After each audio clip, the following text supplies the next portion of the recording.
inform campus support program design. Next slide, please. So before we jump in, I'm going to go through just a few technical details. Most of you are probably listening on your computers. If you have any troubles with audio, another option is to call in and listen through the telephone. So we've got the call-in number there. So if you're having any audio troubles, you might want to try the telephone. You have a control panel on your screen that enables you to submit questions. You can submit questions at any point during the web seminar. We'll do the questions and answers at the very end, but feel free to go ahead and send your questions over via the questions panel on your screen at any point during the presentation. Finally, we will be emailing out this PowerPoint presentation that we're using today to everybody who's on the web seminar, and the presentation materials as well as an audio recording of the web seminar will also be posted on our website at cacollegepathways.org. One final piece I wanted to mention is that when you receive the email with the PowerPoint, you will also receive a link to a follow-up survey that's just very, very brief, only takes a couple of minutes. And so if you can just take a couple of minutes to click on that link and give us some feedback on the web seminar, we would greatly appreciate it. Next slide. So we've got some great presenters on our web seminar this morning. I'm very excited to be able to introduce them to you. My name is Debbie Rauscher, and I'm with the John Burton Foundation. We also have Jen Laird and Christina Stearns, who are with RTI International, and Rusty Johnson, who's with Foster Club. So welcome to all of our presenters this morning. Next slide. Quick overview of the agenda for this morning's call. I'm going to provide a little bit of context for what we're talking about today. Jen and Christina from RTI are going to go through what a focus group is and why they're helpful. A lot of information about how to conduct a focus group most effectively. They're going to provide an overview of resources. RTI International has created some fabulous resources that are available on our website to help you in the process of conducting focus groups, and they're going to go over what all of those different resources are. And then Rusty with Foster Club is going to share some additional considerations specifically related to doing focus groups with foster youth in particular. Next slide. So a little bit of context to start out. I imagine that some of you have been on some of the previous webinars that we've done related to data, but in case you weren't, I'm going to give you a little very, very brief overview of kind of what we've talked about thus far via this web seminar series and sort of how it's led us to where we are today. So the California College Pathways Project started this data effort by developing what are called milestone and momentum metrics. And there's a data page on the California College Pathways website that has these metrics posted, as well as a very comprehensive guide that explains each one of these metrics in more detail. And these are the various measures that have been identified as informative to track, to monitor the progress of how foster youth are doing in the context of higher education. So these are things like the percentage of foster youth who successfully access financial aid, or the percentage of foster youth who successfully complete 3 terms. Looks at things like achieving satisfactory academic progress, accessing student support programs, completion rates, transition to career, various pieces of information such as that. We did 2 web seminars after we developed these metrics, one on getting to good data and one on using data to inform program design. And these web seminars were really focused on how to use quantitative data. So the first piece was, how do you know that the data you're pulling is accurate, that you're really tracking who the foster youth are? And it also shared a lot of information about some resources that are available through CalPath Plus that enables campuses to be able to actually pull data directly out of CalPath Plus that comes through the college and university systems. There's some foster youth specific reports that are now available, and lots of information about that is both on the website and was presented through that web seminar. And again, these are posted on the California College Pathways websites, audio recordings, as well as all of the PowerPoints and other resources. So if you missed either one of those, you have an opportunity to go back and still get that information. After we talked about getting to good data, we talked about how do you use this data. So now you have information about how many people access financial aid and course completion rates, etc. And how can you actually use this information to really inform in a substantive way what you're providing to students in order to make sure that you're providing services most effectively. And one of the pieces that was discussed in that web seminar is that the quantitative data often produces more questions than answers. And so a lot of times there's a need to bring in more qualitative data to flush out the quantitative data, to sort of put some meat on the bones and get additional information that helps you to understand that quantitative data more thoroughly. And so that leads us to focus groups, which is one mechanism that we can use to get qualitative data that can help supplement the quantitative data that's now available through these various reports and systems that we've talked about. And so that leads us to today's topic, which is focus groups. And so I'm going to turn it over to Jen with RTI International, who's going to jump in on now that you're ready to go, you've got your quantitative data, and you're ready to take it to the next level, do some focus groups, and get some additional information. How do you go about it? Jen? Great. Thanks, Debbie. Next slide, please. First, I'd like to say how excited Christina and I are to be working with campuses that are committed to supporting the educational experiences and outcomes of foster youth. The work you're doing or are preparing to do is extremely important. So as a Californian, I thank you for your commitment to foster youth, and as a researcher, I look forward to helping document the progress that our state will be making in the coming years. Before we launch into the what and whys of focus group, I wanted to share a little bit of who we are. Christina and I are from RTI International, a nonprofit organization that's dedicated to conducting innovative, multidisciplinary research that improves the human condition, which is a big job. Christina and I are in the education group. We also have colleagues that work in environmental science, cancer research, international development. We're a very large organization of over 37 staff and 11 offices across the United States, and we do have a number of international offices. Christina and I work in the Berkeley office. We have a number of projects that intersect child welfare and education, including the work that we're starting to do with the California College Pathways. We're the evaluators for the Education Equals Partnership, which is a statewide effort dedicated to also improving the educational outcomes of students from foster care, starting with preschool and extending throughout the entire continuum. And there are 4 California counties engaged in demonstration projects. So we're very excited to have recently joined the California College Pathways. We'll be helping to summarize the milestones and momentum points data that Debbie mentioned, that network grantees are gathering and sharing with us. And today we'll be providing some guidelines and tips for conducting focus groups with foster youth on your campus. We sincerely hope that doing so can help you design and improve supports for foster youth on your campus, and we hope that you'll share what you learn in these focus groups with us and other network partners so that together we can improve the supports for foster youth across the state. So what is a focus group? As the quote says, it's a group of people who possess a certain characteristic and provide qualitative data in a focused discussion to help understand a topic of interest.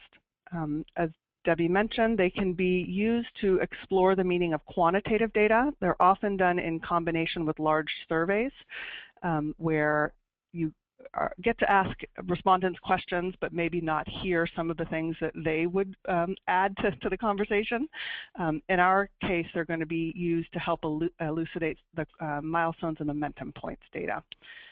It's a method for understanding complex problems from perspectives of various stakeholders, in this case, foster youth themselves. And they can be used as a method to engage stakeholders in coming up with solutions to these complex problems. They involve small groups. Ideally, you'd have at least 6 participants, and I don't recommend you go over 12. A number that feels really comfortable to me is 8 to 10, but 6 to 12 is certainly a reasonable range. Next slide, please. So why do we conduct focus groups? We need to hear from the experts. And when we talk about improving the educational experiences and outcomes of foster youth, we'd be incredibly remiss if we didn't deeply involve the foster youth themselves. So we need to hear and understand their experience and ask for their advice and involvement in developing solutions. Next slide, please. We're going to suggest 6 general steps to prepare for your focus group. I recommend that you start these at least 3 weeks ahead of time for your targeted focus group. Not that you'll be working full-time in those 3 weeks, but there's sort of a time frame that you need in terms of starting to recruit participants and also finalizing your questions that I really recommend, if possible, that you give yourself 3 weeks for this process. Next slide, please. So the first step is to ask yourself and your other colleagues who will be involved in this with you, when you design your focus group, is really sort of identify what information you're most interested in learning and how you're going to use this information. Based on initial look at some of the milestones and momentum points data that we've been able to get from different networks, we've identified 3 lines of inquiry that we're suggesting each campus pursue in the focus groups. And we have, Christina's going to go over the materials we've provided, which focus on these 3 lines of inquiry and actually have some questions that you could use. In addition to these 3 lines of inquiry, there might be particular challenges or opportunities in your campus suggested by your data or other sources of information that you want to pursue in the focus group. So we suggest considering 1 to 2 specific lines of inquiry, and the John Burton Foundation Technical Assistance Advisors can provide some assistance in helping you to identify the most salient questions for your campus. Next slide, please. Okay, so once you've identified your lines of inquiry, we need to turn to developing the actual focus group questions, because the lines of inquiry is not exactly what you will directly ask the participants about. You'll need to develop probably a few questions that sort of offer you full coverage in your lines of inquiry. So the first example, the example we have here, relates to line of inquiry number 1, factors that influence a foster youth enrollment experience.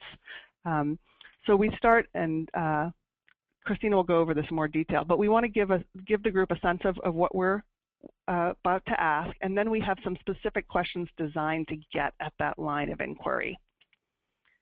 Next slide, please. Okay, so when refining your questions, try to think about how they might spark a conversation and allow for members of the focus group to provide their opinions and perhaps build off one another with new ideas and possible solutions.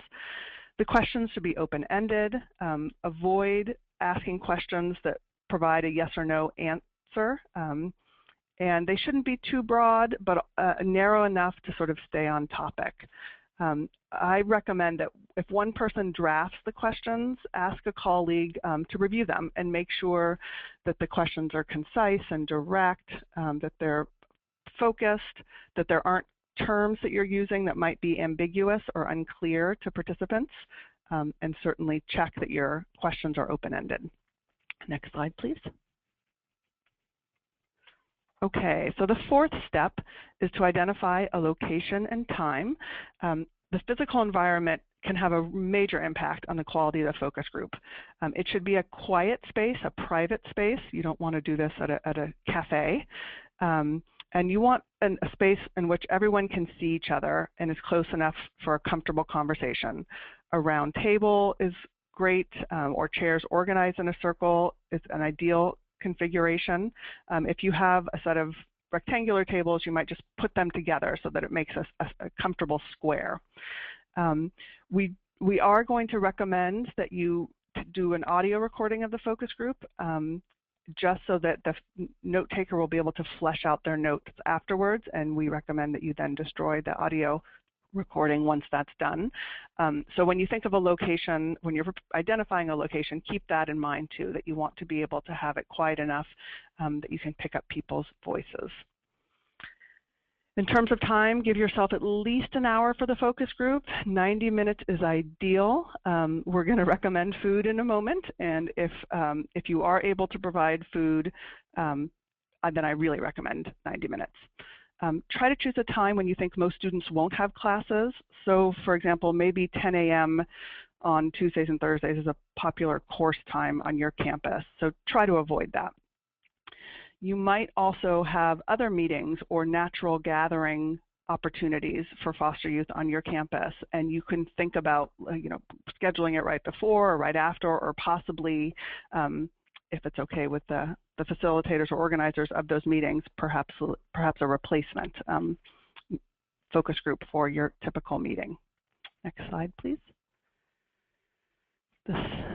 Step 5 is to recruit participants. My recommendation is do not rush this. Start this ideally certainly 2 weeks before your target meeting time. Again, think about if you can leverage another meeting. Is there an email group you can use to advertise the focus group? Perhaps a good place to post a flyer. So I would recommend multiple methods for reaching out and trying to recruit participants, and certainly face-to-face invitations is important. Don't solely rely on advertising and hope they'll come to you. And as you're advertising the focus group, we have a sample email you can use as one of the materials. There's an example of a flyer for another type of focus group that we have as well, and that's shown on this screen. Offer incentives, and I think Rusty's going to say a little bit more about this. Food is a great gathering force and can be a great way also to set a comfortable mood, so consider that. It might be light refreshments. If you're doing it in the evening, it might be a light dinner that you give yourself 90 minutes and you spend 20 minutes focused on the food and then ask those folks to kind of finish up and launch into the conversation. We recommend that you track RSVPs, so you want confirmation that folks plan to participate, and so sort of track how many of those you have. Feel free, or you might want to over-invite. Often folks commit and then something comes up and they're not able to attend, so you might want to anticipate a no-show rate of 10 to 20%. Next slide, please. A sixth step is to identify your facilitators. Ideally, you would have 2 facilitators for the focus group: a lead facilitator who will lead the conversation, an assistant facilitator who is really focused on taking notes. And we've listed some characteristics, ideal characteristics of lead facilitators and some of the assistant facilitators. But certainly the lead facilitator should be attentive, sensitive, empathetic, and a clear communicator, and feel comfortable talking with a group. The lead facilitator should also make sure that they have time to become very familiar with the protocol and questions. First to finalize that protocol and the questions, and then to be comfortable enough that when they go into the focus group, they don't feel that they have to read it word for word. Next slide, please. Okay, so you've done the work to prepare, and now you're ready to conduct the focus group. I want to mention that you might feel nervous going into it. It's sort of like giving a speech and the normal anxieties that come along with that.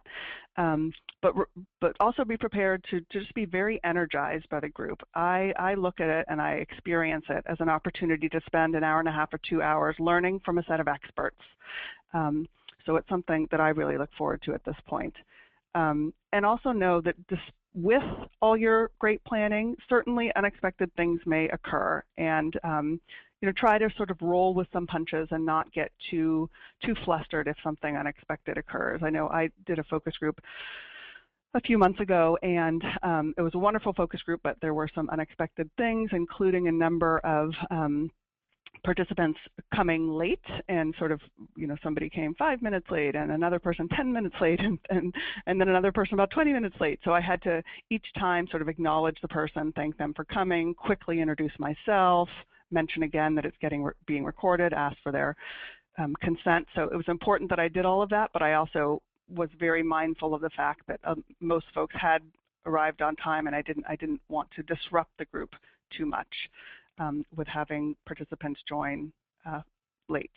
At that same meeting, it was very, very hot that day. One of the last people to come in, there happened to be a lot of fans in the room, and so she asked if she could turn on the fans, and she turned them all on full blast, and our hair was flying in our faces, and it was too hard to hear people. So I also had to thank her for keeping the room cool, but also, you know, asked if it was okay if we turned them down a bit because I was having trouble seeing my paper, and that worked out fine.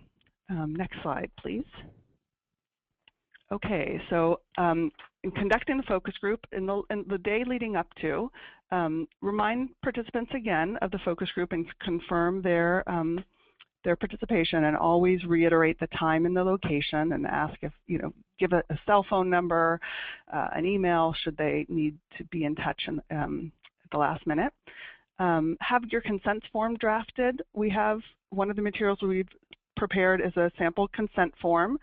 We often just do oral consent, where we sort of explain what the focus group is about, thank them for participation, explain that their information will be kept confidential or anonymous, and we have that scripted for you, and just get their verbal consent. But some folks feel more comfortable having written consent as well, and so we've drafted a form for that.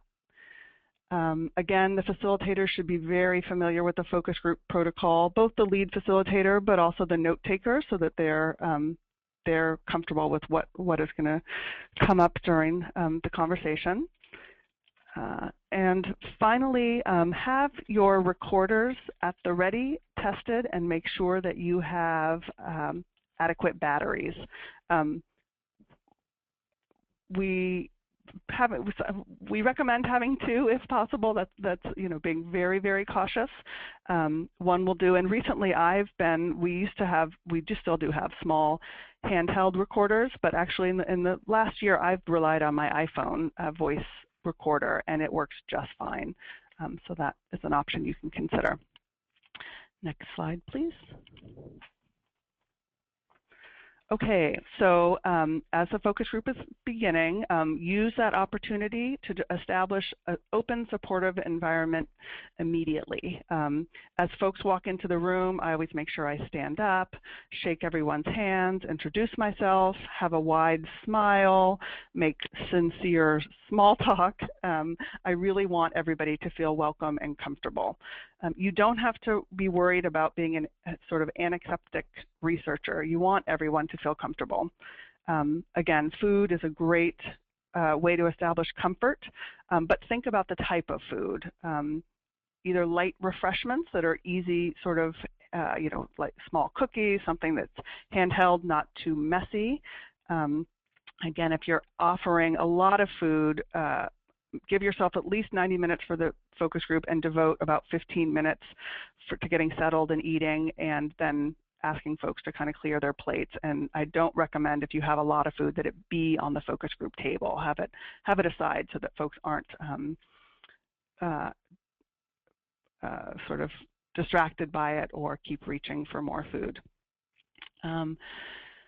So you'll want to set some norms, and certainly a very appreciative tone, and we have that scripted for you that you can use, but you'll essentially be thanking them for participating, clarifying that there are no right or wrong answers, all viewpoints are valid. You want to explain why you're asking for permission to record, and that you'll keep the information anonymous, and we have that scripted for you. And certainly keep reiterating that you're grateful for their time and expertise, and that together you are hoping to make positive change on your campus. Next slide, please. Okay, so the role of the lead facilitator is, of course, critical. They're going to be guiding and pacing the focus group, so they should estimate sort of how much time they want to allot to each line of inquiry, and with the help of this assistant facilitator, sort of pace the group accordingly. Look out for ways to quantify responses to important questions. So if a participant brings up a situation or point of view that you think others may likely share, and it's important to understand sort of how many folks feel the same way, You can ask the other participants to raise their hand if they've experienced something similar or agree. So an example might be if a student says they weren't able to log on to an important website, and maybe you see some folks kind of nodding their heads. You can ask the group, can anyone raise their hand if this has happened to them? And then I suggest you state that out loud and say, oh, I see 8 of you are raising your hands. That way you have that number on the recordings should you have sort of not remember the number, or you and the note taker have a different recollection of the number. So it's important to try to measure how pervasive things are when you think a common experience is being expressed. If a participant gives a response that you don't quite understand, ask them to provide an example or rephrase. So you might say, I heard you say XYZ. Did I get that right? And that can help you sort of clarify what they're communicating. You will inevitably, there'll be groups, different personalities in the room. Some folks might be more reticent to share their experiences, but we really want to hear from everyone. So for a quiet participant, you might say something like, Pablo, I haven't heard from you about this website. Do you want to talk about your experience, or is there anything else you'd like to share? And really give that person a direct invitation to speak up. Make sure that as a lead facilitator, and certainly the assistant facilitator should primarily let the lead facilitator do the talking. For the lead facilitator, make sure you're not talking too much. Generally less than 20%, and that includes sort of the introductory language that you'll be using. Do your best not to cut off participants or try to speak for them. Let them give their answers and only speak to clarify an answer or ask for more details, or to move the group on to the next question. Next slide. Okay, so we've listed some potentially group dynamics, not to scare you or to make you feel like you need to become experts in all of these sort of strategies, but just to give you some possible heads up of what might occur and ways you could deal with that. There might be a dominating participant who really does a lot of the talking. So certainly thank them for sharing their views, turn towards the rest of the group and ask if they've had similar experiences or something they want to contribute. So just try your best to manage that. There also might be somebody who just seems to keep rambling. So you can do some sort of body language to signal that the group needs to move on. If they take a break, jump in, thank them for sharing, and try to invite others to contribute. Next slide, please. We mentioned the quiet participant already. In addition to directly inviting them to share their experience, also use body language in terms of smiling and thanking and turning to them. A circling participant might be someone who just keeps bringing up an issue again, which is good because you'll get a sense of how important that issue is, but you want to make sure that sort of the group doesn't get stuck on one perspective. So there's some strategies listed there for how to address that. And again, also a self-appointed voice. Somebody might say, well, all youth here have this experience, and you want to acknowledge and thank them for their views, but then, turn to the rest of the group and say, have you had that experience? Next slide. Okay, as you're closing the focus group, always invite final thoughts, and we have some questions prepared for that. Reiterate that the information they've provided will be used to improve the supports of foster youth, and thank them for their time and expertise. If there's more food left over, invite them to take the leftover food.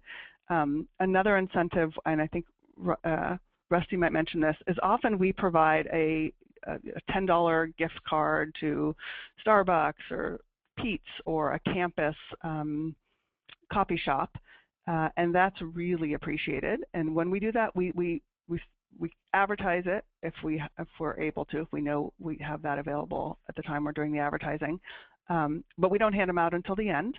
And I've checked with Alexia, and from a funder standpoint, there's not a problem of using some of your resources to provide small incentives like that, but you also may not have budgeted for that, so that's certainly understandable. Okay, I'm now going to turn it over to Christina, who's going to provide some tips on summarizing the results. Thanks, Jen.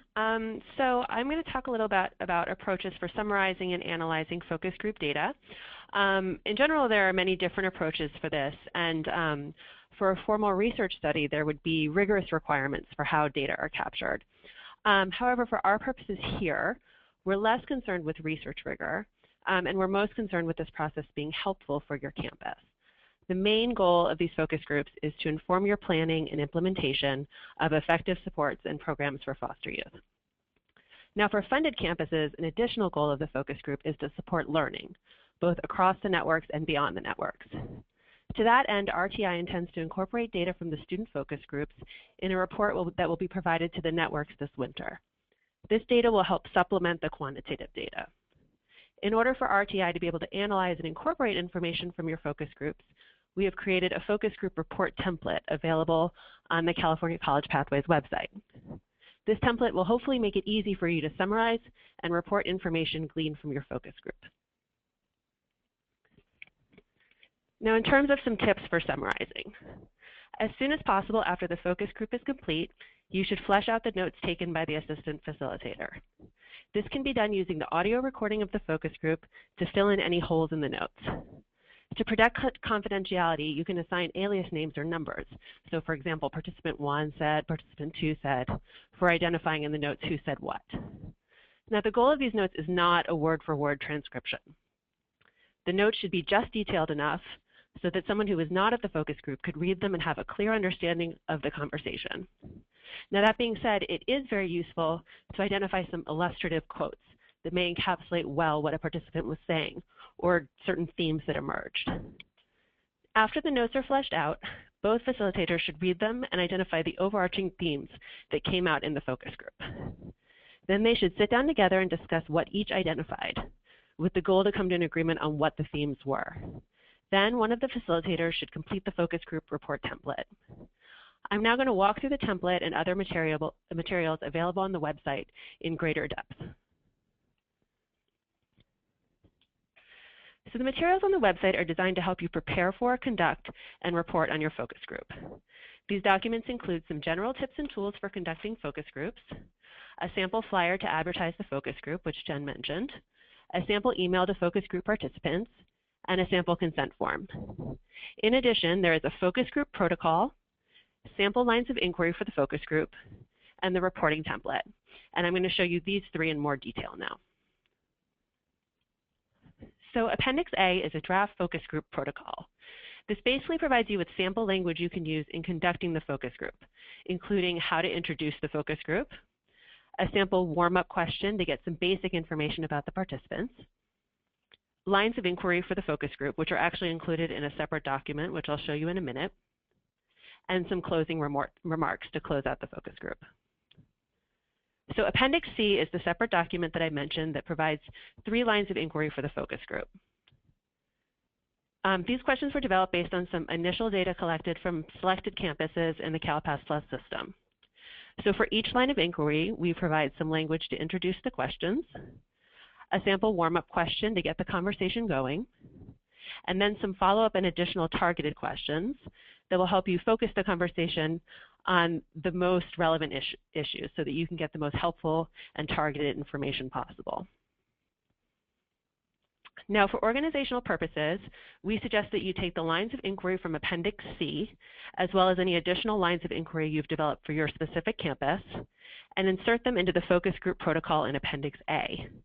This way, you will have one document that will provide the structure and a rough script for the focus group from beginning to end. Now, finally, Appendix D contains the focus group reporting template. So in this first section of the template, you can record basic information about the focus group, such as a brief description of who participated and general impressions. Then below, for each line of inquiry, you can identify what questions were asked, summarize what participants said, and pull out any illustrative quotes that were particularly relevant. And then there's also a space where you can identify the overarching themes that emerged from the focus group.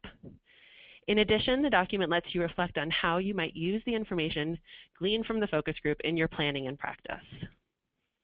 So now that you've seen these documents, I'm going to turn the conversation over to Rusty Johnson from Foster Club. He's going to share some additional tips for doing focus groups with foster youth. All right, thank you. Yeah, we really here at Foster Club are really excited that we were asked to jump on board and give a few tips kind of as a conclusion on some good practices as far as the youth engagement strategies and just things really to think about. So I pose these as far as questions for you. The first question is to ask, what is in it for the youth? Now, I heard Jen talk, yes, a lot about incentives and a great job with the poster and a flyer of sorts to recruit the youth to be a part of the focus group, be it throughout the campus or be it wherever you would hang those posters. Some other things, though, to think about. Of course, food refreshments are always great, and I know Jen mentioned a gift card. That is a great idea for those that have the budget to offer a gift card, but a stipend is something that Foster Club believes in a lot. We do that a lot with our youth that participate in panel discussions, that participate in summits and child welfare conferences alike. And it doesn't have to be anything over extravagant as far as budget. Sometimes $25, $10, $15. Of course, money is a motivator in today's society, but we've found actually that even more than that, on a poster, or be it that you have a chance to talk with the youth face to face, we found that one of the things that most resonates with the young people, it's the opportunity to help improve services for the young people from foster care on campus. So to actually just put that out there, to just state that, spelling it out, just specifically in the outreach methods, that this is a chance for foster youth alumni to help foster youth and to help improve services. Something else to think about is how you will manage youth concerns about stigmatizing themselves on campus.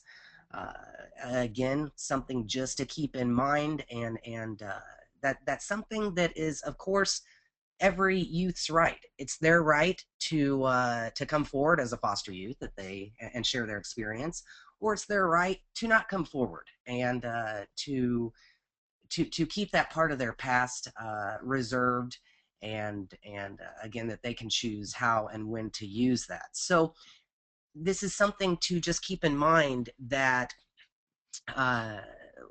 when and if it does come out about these youth being stigmatized, what are the resources that would be on your campus? Of course, counseling services are always a great resource. You can use Foster Club as a resource, and there will be a slide coming up here pretty soon that I'll give that information.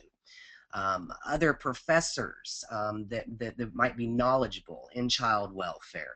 Of course, the John Burden Foundation, and any of the panelists here on the call can all be a resource for you. So also, when you're preparing the youth, this is something that, as I, with my job as the California Program Coordinator for Foster Club, work specifically with, is preparing youth to speak on panels, to speak on focus groups and in focus groups. I can definitely say that probably the top concern of the youth that I hear, that as they report back to me, is that they don't get enough information on what they're being invited to participate in. So it's as simple as just having a conversation with the youth and being completely honest. Why are they being asked to be in this focus group? Who will be there in attendance? You know, are these going to be financial folk? Are they going to be a variety of financial and admin and professors? Are they going to, you know, is there a specific reason that this focus group is being held, and how can they contribute to that? So what exactly are they being asked to participate, or why are they being asked to participate? And this can help them, of course, explore what they can contribute and specific stories that they could share, and again, just give them a chance to help prepare that. So there is information on strategic sharing. This is something that Foster Club works very, very closely with youth throughout the entire nation on. And strategic sharing is really empowering the youth to choose when, why, how they share their story, and strategically doing so, of course, for a reason, but for a point. So one of the worst things, of course, a youth can get asked is, talk a little bit about your past in foster care. Well, you might want to ask why. What is the point? Why would they need to share just anything about their past? So they want to get specific about that. So again, by you providing them information, that's going to help. And you can request some information on strategic sharing from Foster Club or through John Burden, and they can get in contact with us, and we can provide that for you, and also do trainings on that. Confidentiality, informed consent. I've already heard this talked a little bit about with Jen and some of the other panelists, that this is very important. It's important just to inform the youth. Are there going to be photos taken? Will there be quotes taken? And if so, where are these quotes going to be used? How are they going to be used? Is there confidentiality forms that need to be signed? And Jen did a great job of talking about, as youth continue to come in the room, you might need to continue informing them if it's an open invite type thing where youth can just come in and out, as well as participants, and partake in this. So jumping back real quick, as far as when we are talking about actually recruiting for the youth, one other final thought on that is specifically, you might want to have a couple of youth that are guaranteed to be there. This is always good as far as putting a flyer up or putting advertisements up. Of course, you won't know what exact type of reaction you're going to get from that, depending on what type of incentives. So having confirmed youth, be it with a youth alumni group that is already on your campus or something that they can participate, and confirm that. So let's go ahead to the next slide. All right, finally jumping in real quick, and I'll make this quick: facilitating, conducting, and closing the focus group. Very, very important that the facilitator is knowledgeable about the foster care system and the foster youth. So to be effective, facilitators really need to have a solid idea of the challenges a youth faces in foster care. And this is very important for a variety of reasons, but it's going to ensure that they're able to tease out the profound insights. And that they ask kind of the below the surface questions. It's also going to help them ensure that the youth safely, that they protect the safe and the mental health. As a knowledgeable facilitator, they're going to be able to recognize when a youth is trekking into maybe emotional trigger territory. And what we mean by that is perhaps the youth is not familiar or well-versed in public speaking. This might be the second or third time they've done it, and they might share a story they've never shared before, and that might trigger some past emotional response from their past. And that's something that a knowledgeable facilitator or even somebody in the room needs to be prepared to handle, and to be able to kind of steer the conversation there. So, of course, as a group, there's a lot of dynamics that are going to be happening in a group. And with almost every focus group I have been a part of, when we have youth present as part of the focus group, people get excited in the group. And it's important to know how you're going to be able to manage the group's expectations as far as coming up with all the great ideas. And how these ideas are going to be implemented on campus. So you need to be aware, and the participants need to be aware, that change can take time. There may be input from other stakeholders, such as school administrators, and there may be policy and budgetary constraints. So again, all of these things just to keep in mind. And then finally, what's the plan for the youth after this?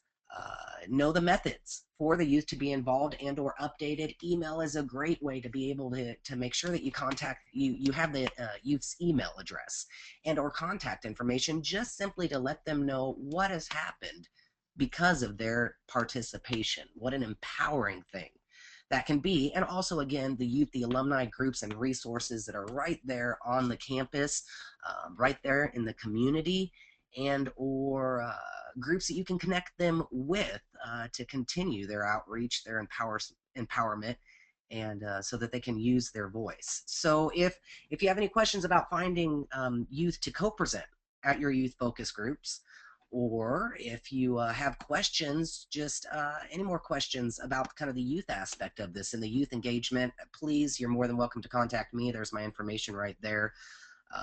Visit the website fosterclub.com, my email, phone number. And again, we just really appreciate being a part of this, and thank you all for what you are doing and taking the steps to really help foster youth be empowered and to use their voice. So thank you. Great, Rusty. Thank you so much. Thank you to all three of the presenters for the great information. So we're going to move into, if you can go to the next slide, we're going to move into the question and answer period now. So we have the website response, the website address listed there on the website. My contact information is there as well. And if folks have questions that have come up during the presentation, you can use that question panel on your screen and send your questions to me, and we'll get them answered here on the call. So we've had a few questions that have come in that I'm going to start with. So first question, Jen, I'm going to direct to you, which is, you talked about some of the potentially challenging experiences that you might encounter while doing a focus group. One person wanted to know if you have any advice for how you would manage a conflict between young people who, let's say they've had very different experiences and they start sort of arguing with each other, how you would manage that in the focus group. Oh, that's a great question. I think what's critical to do is to validate both sets of experiences and perspectives and say, wow, it sounds like you both have had different experiences, which is not surprising. Thank you so much for sharing them. You might reiterate each experience so they're confident that you heard them, and say, you know, this is one reason why it's really helpful for us to talk to a broad number of folks, because there is a variety of experiences. So I would say acknowledge the variation, thank them for sharing, and also state that it's not surprising that they might have had different experiences. Great, thank you. Somebody wanted to know, I'll go ahead and answer this question about Rusty had mentioned some resources related to this issue of strategic sharing. Rusty did pass along to me the resources that are available around how to provide some guidance with that. And so when I send out a copy of the PowerPoint slides to everybody on the call, I will go ahead and attach that as well so that everybody on the call will have access to that, because it's a great document that provides guidance directly to youth about how to strategically share around their foster youth experience. So next question, Jen, I'm going to direct this one to you, which is, if somebody has to leave in the middle of the focus group or comes late, and you mentioned a little bit before about somebody coming late, it sounds like you lean towards letting people come in even if they're late, as opposed to somehow kind of cutting that off. So if people have to leave early or come late, how do you recommend handling that? Well, that's a good point. So certainly, as you're recruiting, I would say when somebody RSVPs and says, yes, I'm interested, confirm that they're available for the whole time. If they know they're not, I think it really depends on how much they could participate. Certainly, if you have enough of a large enough number of folks, you already have 10 folks, and you have somebody who would like to join, but they can only come for half, I would recommend you say, thank you so much for your interest. We would love to include you, but it's really important that we have folks for the whole time. So I'm sorry, I think this opportunity won't work out, but maybe we could follow up with a quick interview or something like that. So if it's known that they can't participate, if they have to leave 15 minutes early or something, that's, explain that would be okay. But certainly they have to be available for at least, I would say you want them for 75% of the time. In terms of unexpected needing to come late or leave early, you may not feel comfortable. You might say, I have enough on my plate managing managing this, and I don't want to keep being interrupted. So you could put a sign on the door and say, focus group has started, please keep door shut, or something like that, and sort of signal that late participants are that it's best that they not join late. And if they unexpectedly have to leave soon, hopefully they tell you that as they walk in, and you just sort of make arrangements for that. We did have one, this was a few years ago, we were doing focus groups with high school students, and we were offering a nice incentive. And one person came and said, I can only stay for 15 minutes. And we said, oh, thank you so much. That's going to be hard on the other participants, so I'm sorry. I think maybe it's best if you not participate, and that worked out okay. You don't want to upset anybody too much or get into an argument, certainly. But it seemed that it was an hour-and-a-half focus group. This person said he could participate for 15 minutes, and we just had to say no, thank you. So use your best judgment, but I would say with the principle of you don't want to create sort of conflict. And you also want to minimize disruption. Great, thank you. So we have another question about the recording of the focus group. If you have somebody who's not comfortable being recorded, is it better to forego the recording or have that person not participate? It's better to forego the recording. It's better to forego the recording. If somebody has express interest and come to the focus group, I would not then ask them to leave if they're not. It's absolutely their right to not want to be recorded. So I would respect that. Hopefully you do have two facilitators, because it's very, very difficult to be the lead facilitator and also take notes. So if you are the only participant, if you are the only facilitator and you can't do a recording, you might just reiterate, gosh, it's going to be very difficult for me to flesh out your notes. And then I guess you as a facilitator have to decide, do you think you'll be able to remember enough to write down the information so that it's useful to you and your campus? Because you certainly don't want to go through the exercise, and if you're put in a position where you can't record and there's only one of you, it'll be hard for you, I think, to really capture the information. So that would be a difficult situation. But certainly if there are two facilitators and somebody is uncomfortable being recorded, don't turn the recording on. You can also offer to, we ask for your permission to record. If at any point you'd like us to stop the recording and say something without being recorded, that is absolutely fine. Great. Another question is there any value in sharing questions in advance with participants so that they can mull them over, or is it better to have them sort of come in cold without knowing what they're going to? That's a really good question, and we think about that a lot around interviews. We're gearing up to do a set of interviews with a group of partners, and we are sending the interview questions ahead of time because we want to give them time to really think.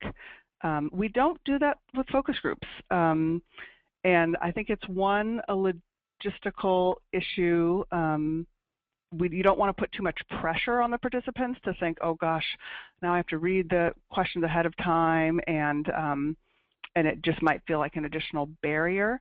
So we don't. But what you could do is just the general questions, and I think our script covers, our email covers it, I think. But if it doesn't, you could just bullet out. We're going to ask about your pathway to college. So you could let them know the topics that are going to be covered, but I don't recommend actually sending out the questions. I think it could A, be a little bit overwhelming, and B, you do want to have sort of a dynamic discussion. So if there's kind of too much prep for individuals, it could sort of take away from a sort of dynamic, comfortable discussion. Great.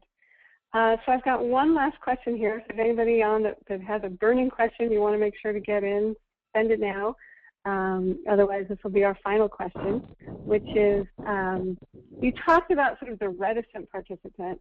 What if you have a situation where you've got essentially a room full of reticent participants and you're just having a hard time sort of the questions you're asking are falling a little bit flat, and you're sort of struggling to get people to start to share? Okay, that's another great question. Well, one, we start with kind of a warm-up question, and it's a sort of get to know you. And we do that first to get some information about the folks in the room, but also because once somebody talks once, they're sort of more likely to talk again. So you want to give everybody an opportunity at the beginning to say something. So their voice is warmed up and they just, this has kind of gotten over that hurdle of saying something. So if everybody's a quiet participant, first of all, there's quite a few questions that we're proposing. So, you might state the question in a different way. You might move on to the next question because maybe that particular topic somehow isn't grabbing them. So you could move on to the next line of inquiry and then circle back to the first one. But otherwise, I would say just keep really positive body language, be very appreciative when somebody does speak up, and just keep the conversation open in terms of saying, oh, okay, thank you for sharing that experience. Has anybody else had a similar experience? So you're asking, or a different experience, you're sort of asking questions, that because it's about their experiences, they are the experts. So hopefully they feel like they have something to say. These aren't sort of trick questions or testing knowledge of things outside their lives. So I'd be surprised if you have that. But if you do, positive body language, big smiles, continued invitations to talk, and move to the next topic if the first one didn't seem to grab them. Great. Thank you so much for that answer. So as a reminder, again, the CA College Pathways website is where all of this great information is going to be posted. Feel free to contact me if you did have a question and weren't able to send it during the webinar, and you think of something later. Definitely feel free to direct that to us. I want to once again thank Jen, Christina, and Rusty, all three of you, for the great information and for being available to present on today's web seminar. And with that, we conclude the web seminar. Thank you very much.